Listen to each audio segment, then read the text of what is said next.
उस टाइम जब मैं फर्स्ट टाइम आया था उस टाइम काफ़ी लोग थे। मैं था, रिया मैम थी, आयुष था, आनंदी था, सिद्धार्थ था और अशोक था, साहिल बॉडीगार्ड था, ड्राइवर जीतू था।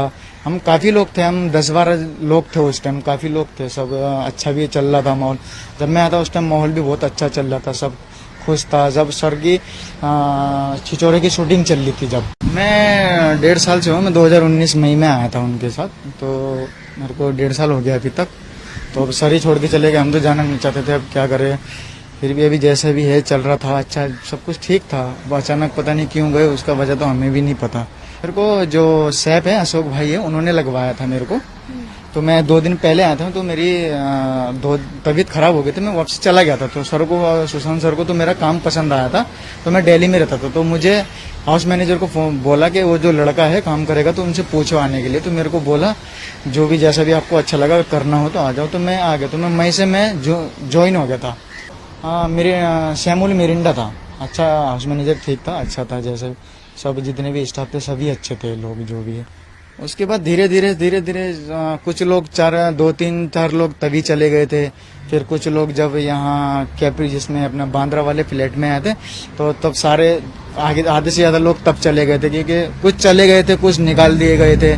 तो हम एक काम करने वाले पूरे घर में सिर्फ हम 2 बंदे बचे थे, एक जो खाना बनाने वाला और एक मैं सर का बॉय भी था और हाउसकीपिंग भी था, दोनों काम करता था। सर को सब काम करवाते, तो सर को अच्छा लगता था मेरा काम। कुछ लोग सर ने भी निकाले थे, कुछ लोग सर को भी काम अच्छा नहीं लगा था, तो जैसे वैसे ज्यादातर तो निकाले थे, सर ने ही निकाले थे। तो उनको बोला गया, जब ही निकाला गया। अब ये नहीं पता कि किसने बोला, जो अशोक भाई है उनको कभी सर ने निकाला नहीं, तो उनको सुनने में आया कि रिया मैम ने निकाला, क्योंकि वो अशोक भाई ने बताया कि मुझे रिया ने निकाला बोल के। ऐसा मेरे को एक बार बोला था जब लॉकडाउन चल रहा था, तो लॉकडाउन के बीच में, क्योंकि मैं कहीं जा भी नहीं सकता था उस टाइम, मजबूर था। जो है सांप है, इसमें छुपाने वाली कोई बात नहीं है। तो कूड़ा वाला आया था, तो मैं काफी दिनों से वो अच्छी सफाई नहीं कर रहा था। तो मैंने उनको बोला ये सर को अच्छा नहीं लगता, थोड़ा सा प्लीज थोड़ा आप अच्छी तरह सफाई कर दीजिए, बस इतना बोला था। तो मैंने मास्क नहीं पहनने का था। तो रिया मैम आई, मेरे से पूछा किससे बात कर रहे थे। मैंने कहा वो कूड़ा वाला आया था, मैं उससे बात कर रहा था। आपने मास्क पहनने का था? मैंने कहा नहीं मैम, क्यों नहीं पहन रखा था? तुम्हें अभी निकाल दूं, ऐसा वैसा बोलने लगी। मैंने कहा I am very sorry ma'am, गलती हो गई, बस इतना बोल दिया था। तो सर ने मेरे को बोला कोई बात नहीं, आगे से ध्यान रखना। उस टाइम तो सब ठीक ही था। सर यूरोप जाने के बाद तो माहौल तो फिर भी अभी तक ही ठीक था, क्योंकि सर और रिया मैम, सर उनके साथ रह के खुश थे, हमेशा ऐसा ही लगता था कि हमेशा खुश हैं वो। सर ऐसे थे कि अगर रिया मैम अगर कहीं चली भी जाती थी तो सही से खाना भी नहीं खाते थे, पीते भी नहीं थे, ऐसा ही था। तो बाकी सब कुछ ठीक था, ऐसा कुछ नहीं था। कि फिर अचानक सर की तबीयत खराब हुई यूरोप जाने के बाद, तो छिछोरे का प्रमोशन खत्म करके तब वो गए थे। उसके बाद वहां से आने के बाद तो उनकी तबीयत डाउन हो गई। तो वहां से आने के बाद जस्ट जो अपना बांद्रा में कैप्री हाइट है, तो वो खाली हो गया था। खाली होने के बाद तो 1.5-2 महीने तक ये फ्लैट ही नहीं मिला हुआ था नया। तो हमें जो है एक और में लड़का था, तो उन और 4 डॉगी थे, तो हमें पाउना वाले घर में भेज दिया जो डाम में है।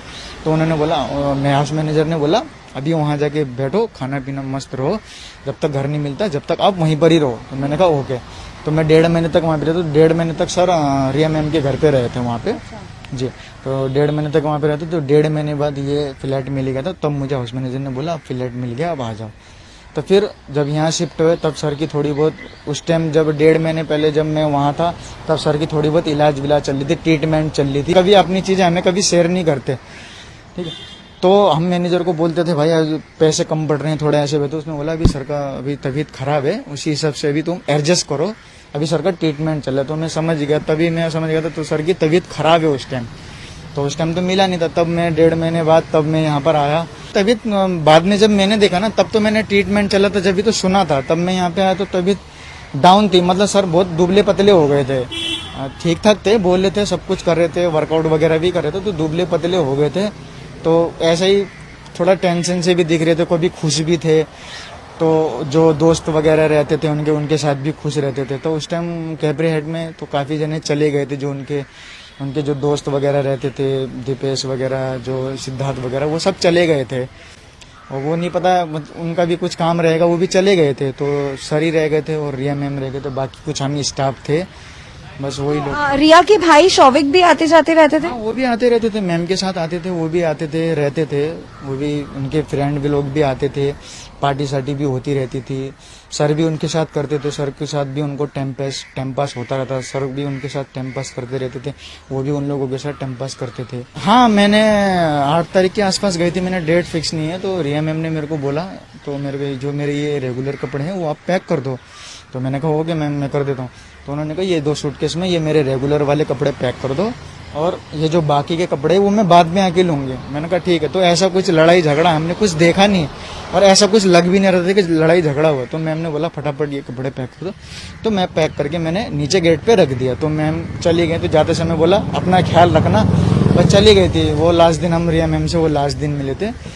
तो जैसे वो चले गए तो डिनर का भी, लंच का भी ऑर्डर आ रखा था, 1 बजे का टाइम था, तो खाने पीने के लिए भी बोल ही रखा था कि खाना भी बनाना है, तो खाना भी रेडी था। तो जैसे वो गए तो फिर हमने एक बार सर से पूछा कि खाना वाना खाएंगे कि नहीं। तो हमने बोला सर अब खाना रेडी है, लंच तो लगाएं क्या। सर ने बोला अभी मेरा मन नहीं है, तो मैं बाद में खाऊंगा। हमने कहा ओके सर। तो सर ने उस दिन खाना नहीं खाया। हाँ, सिस्टर आई थी 5 बजे, वो 1-1:30 बजे के आसपास गई थी, तो सिस्टर 4-5 बजे करीब आसपास आई थी। तो सिस्टर 2-3 दिन तक रही।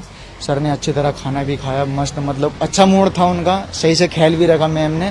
जिस दिन वो गई थी 12 या 13 तारीख को, कंफर्म मेरे को डेट याद नहीं है, 12 या 13 के आसपास गई थी, 2-3 दिन रही थी। जाते समय सबको बोल गई थी कि अच्छी तरह सर का ध्यान रखना, ठंडा पानी नहीं देना, उन्हें जूस वूस, खाना वाना कम खाता है तो जूस वूस उनके बना के रखते रहना, वो कुछ ना पिए तो जूस तो पी ही लेंगे, कम से कम कुछ तो एनर्जी आ जाएगी। तो बोल के मैम चली गई थी। तो सर कभी दिन में खा रहे थे तो रात में नहीं खा रहे थे, ब्रेकफास्ट तो लेते ही नहीं थे। ब्रेकफास्ट में अगर जूस ले लिया थोड़ा बहुत, हाँ, तो बनाना वगैरह ले लिया तो वो ठीक है। और हम लोगों से इतना बात नहीं कर रहे थे, तो रूम पे ज़्यादा बैठे रहते थे, पर हम उनकी तकलीफ नहीं समझ पाते, फिर भी हम उनसे बात करने की कोशिश करते थे। सर कुछ प्रॉब्लम है तो कुछ बताओ ऐसा। फिर बोलते थे नहीं मैं हैप्पी हूँ, एकदम रिलैक्स हूँ, मैं ठीक हूँ, ऐसा बोलते थे हमें। तो किचन के सामने हमें रूम दे रखा था, मैं रहता था और एक खाना बनाने वाला शेफ था, और 2 सर के दोस्त थे, एक का नाम दीपेश, एक का नाम सिद्धार्थ। वो भी सर का सही ख्याल रखते थे। हाँ, सर का सिद्धार्थ पिठानी, तो सर का वो भी बहुत अच्छा ख्याल रखते थे, वो भी सर के साथ रहते थे, मतलब सर का सही ध्यान व्यान बटाते थे, उनके साथ मस्त रहते थे। तो सर ने उन्हीं को ही बुलाया, वो पहले रह चुके थे, पहले चले गए थे।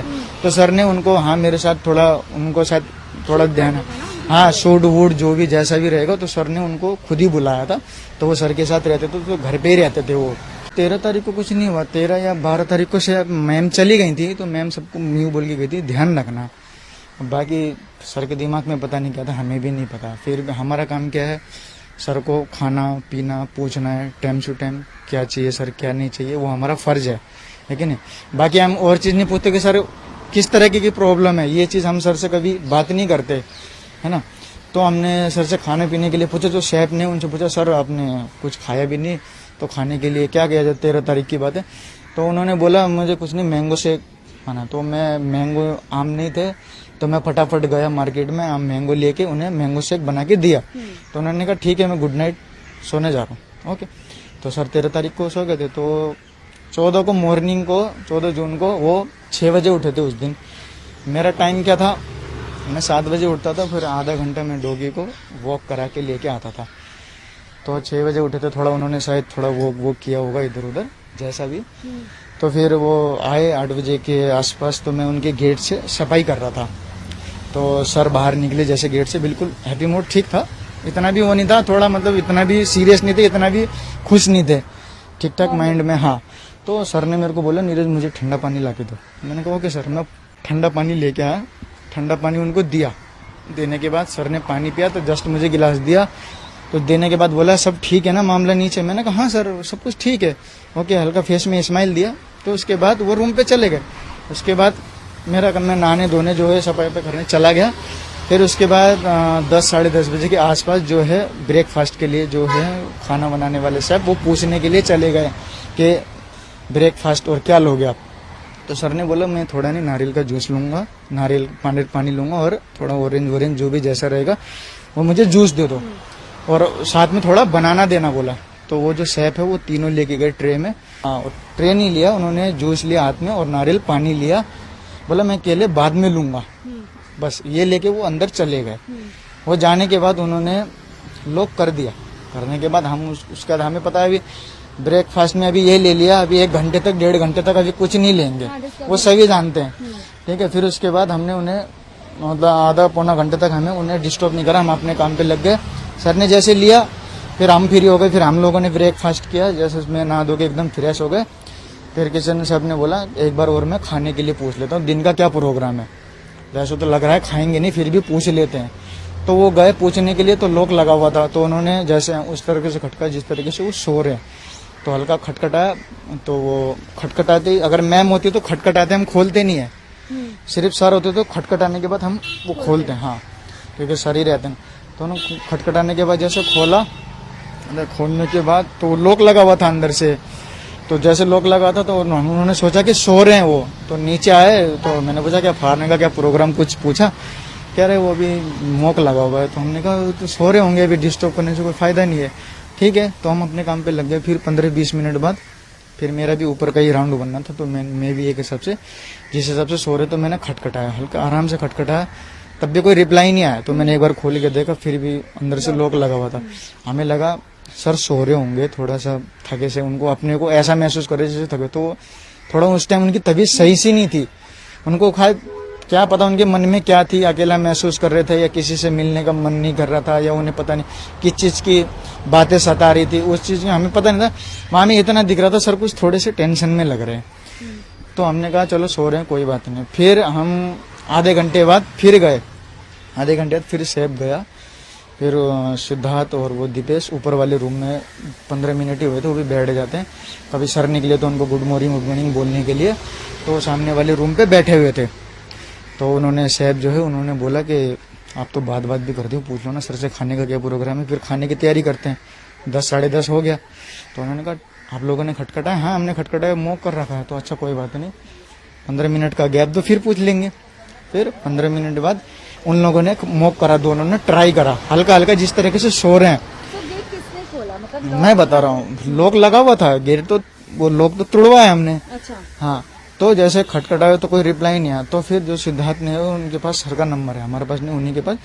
तो सर को 2 बार उन्होंने कॉल किया, तो बेल बज रहा था, रिप्लाई नहीं आया कोई। तो रिप्लाई नहीं आया, तो फिर सब ने एक बार ट्राई करा। तो ट्राई करने के बाद फिर हमने सोचा चाबी ढूंढ लेते हैं, सो ही रहे होंगे तो कोई बात नहीं, खोल के हल्का सा देख भी लेंगे, कोई बात नहीं, क्या बात है नहीं है। कभी बाथरूम में फंस गए तो कभी लॉक तो नहीं लग गया, कुछ दिमाग में हमें, पर हमारे दिमाग में ये चीज भी नहीं चल रहा था कि कुछ सर गलत काम कर सकते हैं, ऐसा काम उठा रहा। फिर हमने चाबी अभी ढूंढा, 15-20 मिनट तक चाबी ढूंढा, हमें कोई चाबी अभी नहीं मिली, क्योंकि सर के गेट की जो जितनी भी रूम की चाबी की कभी जरूरत नहीं पड़ी हमें, सिर्फ एक मेन गेट की उसकी चाबी एनी टाइम रहती थी, कि उन गेटों की जब से हमने कभी चाबी की जरूरत ही नहीं पड़ी। फिर उसके बाद तो उन्होंने सिस्टर को फ़ोन किया, सर की जो दीदी है उनको, सिस्टर को फ़ोन किया कि मैम इतना टाइम हो गया, आधा घंटा हो गया, सर गेट नहीं खोल रहे, क्या पता आप फ़ोन कर दो, क्या पता खोल लेंगे। तो उन्होंने कहा ठीक है, जैसे भी गेट खुलवाओ, मैं 5-10 मिनट में पहुंच रही हूँ, जैसे भी फटाफट खुलवाओ। तो उन्होंने ऐसे ही बोला होगा उनको। तो फिर हमने खटखटाया, तो हमने आवाज़ भी मारी, सर खोलो, क्या बात हो गई। तो सिद्धार्थ ने भी खोला, सुशांत सर बोल के आवाज़ मारी। तो मैंने भी आज मारा, तो हमें ज़्यादा आवाज़ मारते हुए थोड़ा सा डर सा लग रहा था कि सर डिस्टर्ब ना हो जाए। हमें तो यही लग रहा था कि हाँ, हमें तो यही लग रहा था कि सर सोए ही हैं। तो फिर उनकी सिस्टर आ गई? अभी सिस्टर नहीं आई थी, मैं बता रहा हूँ, अभी तो वो खोलने के बाद, नीचे उतरने के बाद जब पहुंची सिस्टर, ओके। तो उनकी सिस्टर को फ़ोन किया था, तो सिस्टर ने बोला जैसे भी खुलवाओ, मैं फटाफट पहुंच रही हूँ। तो उन्होंने ताला चाबी वाले को फ़ोन करा कि पता तो चले क्या है अंदर। तो फटाफट ताला चाबी वाले को बुलवाया, 5-10 मिनट में वो भी आ गया। तो ताला चाबी वाले ने बोला कि अगर तोड़वाओगे तो 5 मिनट लगेगा, अगर चाबी बनवाओगे तो 1 घंटा। तो उन्होंने बोला तोड़ दो। हाँ, सिद्धार्थ ने बोला तोड़ दो, देख लेंगे जैसा भी रहेगा, तोड़ दो, इतनी देर हो गया खोल नहीं रहे, तोड़ दो जैसा भी रहेगा। फिर उन्होंने 5 मिनट में तोड़ दिया। तो हमने उनको गेट ही नहीं खोलने दिया। हमने कहा जैसे तोड़ दिया आप सामान उठाओ। उन्हें 2000 रुपये कैश दिए। तो मैं दीपेश, चला गया, उन्हें भेज दिया हमने कहा जाओ। मैं दीपेश सिद्धार्थ ऊपर थे, और जो केशव भाई थे जो कुक थे, उन्हें ड्रॉप करने के लिए, गेट बंद करने के लिए, तो उन्हें चले गए। तो पहले सिद्धार्थ था आगे, उसके पीछे क्या बोलते हैं अपना दीपेश था, और लास्ट में मैं था। तो जैसे दीपेश गया, वो सिद्धार्थ जाने के बाद तो वो एकदम बाहर आ गया और सेट बोल के, हमने बोला ऐसा क्या है, हम भी देख लें। तो जैसे दीपेश के जस्ट पीछे में था, तो देखा तो सर पंखे में बिल्कुल फांसी लगा के लटके हुए। तो देखा नहीं गया, मतलब बिल्कुल होश उड़ गया। हमने कहा ये कैसे हो सकता है, क्यों हुआ, तो समझ में नहीं आ रहा था कि क्या हो रहा है। उसके बाद तो कुछ जो भी है उन लोगों ने करा। फिर जस्ट उन्होंने फिर पुलिस वाले को या एम्बुलेंस को किसी को फ़ोन किया। फ़ोन करने के बाद फिर उतने में उनका किसी जीजाजी या किसी का फ़ोन आ गया, तो उनको बोला कि जैसा भी हो उनको नीचे उतारो। तो सिद्धार्थ ने नीचे उतारा। सिद्धार्थ ने चक्कू मंगाया छोटा वाला, वहाँ हाँ चक्कू में लेके आया भाग के। तो जैसे काटा तो लाश एकदम गिर गई। गिरने के बाद तो उतने में उनकी सिस्टर भी आ गई। तो सिस्टर बोलने लगी हमसे क्या हुआ, तो हमसे आवाज़ नहीं निकल रही थी। तो सिस्टर बोलने लगी ये कैसे पड़ा हुआ है, इसको सीधा करो, ये वो क्या हुआ। तो हमने उनको सीधा करा, तो इस तरफ मुंह करा हमने, इस तरफ मुंह करा। तो हमने पेट वेट दबाया, छाती दबाई, सीना दबाया। हमें लगा कि कुछ थोड़ा बहुत अगर सांस वांस रहेगी तो हो जाएगा, कुछ ले जाएंगे। पर काफ़ी टाइम हो चुका था, घंटे भर उन्हें हो चुका था, बॉडी बिल्कुल ठंडी हो चुकी थी। तो दिमाग बिल्कुल भी काम नहीं कर रहा था ऐसा देखने के बाद। फिर वो काफ़ी टाइम हो गया था, हमने कपड़ा वपड़ा खोला तो गले में निशान विशान, जो भारी इतना वजन है तो निशान पड़ेगा ना। वो तो फैड इंडिया का कपड़ा था, कुर्ता था, उन्हीं का ही कुर्ता था, वो फैड इंडिया का कपड़ा था। फैड इंडिया का जो कुर्ता होता है ना, वो उन्हीं का ही था। इतना पता चल रहा था कि वो खुद ही ने लगाया, खुद ही ने कपड़े निकाल, खुद ही ने वही कपड़ा वहीं उन्हीं के सामने ड्रो में रखे हुए थे।